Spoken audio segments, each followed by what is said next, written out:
আসসালামু আলাইকুম বন্ধুরা, প্রচুর বৃষ্টিতে কিন্তু বাংলাদেশের বহু অঞ্চল তলিয়ে গেছে। যদিও আমরা ভালো আছি, কিন্তু আমাদের এই সাইডে দেখেন প্রত্যেকটা ঘের কিন্তু কানায় কানায় পানি।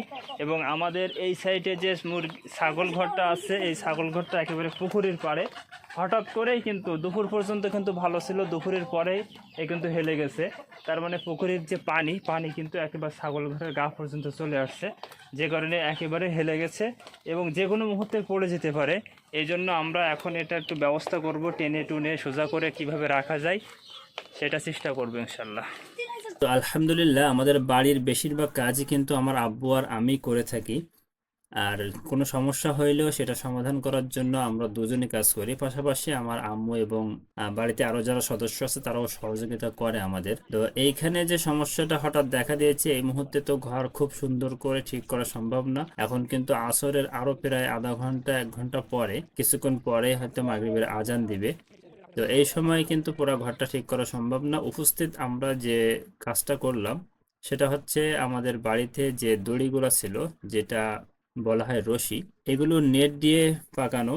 তো এইগুলো আমরা এক জায়গায় করে এগুলো জোড়ে বেশ লম্বা করলাম। আর এই বুদ্ধিটা কিন্তু আমার আব্বু করছে। উনি ওই পাশে একটা নারকেল গাছ আছে, আপনারা দেখতে পাচ্ছেন, ওই নারকেল গাছে কিন্তু এই দড়ির এক মাথা বাঁধা আছে। এরপরে চারিপাশ দিয়ে আমরা এটা ঘুরে নিয়ে আসি। তো ঘুরে নিয়ে আসার জন্য দেখেন একেবারেই পুকুরের কিনারায় চলে গেছে।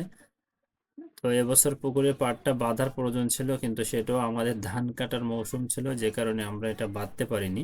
গাছের যে ডাল সেটা দিয়ে কিন্তু আমরা এই দড়িগুলা নিয়ে আসছি। প্রথমে নিয়ে এসে এইখানে যে সামনে একটা ঘর আছে, এই ঘরটা কিন্তু আমাদের মুরগির ঘর, আমি আরেকটা ভিডিওতে দেখিয়েছিলাম।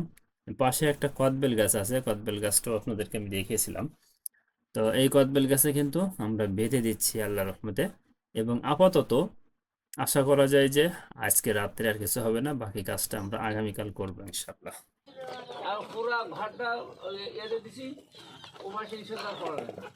তো বন্ধুরা, আপাতত আমরা যেটা করছি দেখেন, এইখান থেকে একটা বড় নেটের যে দড়ি, এই দড়িটা কিন্তু চারিপাশ দিয়ে ঘুরিয়ে এসে ওই যে এই গাছের গায়ে বেঁধে দিয়েছি। এখন সন্ধ্যার টাইম, আল্লাহ ভালো করলে আগামীকাল এখানে বাকি কাজ করা হবে ইনশাল্লাহ।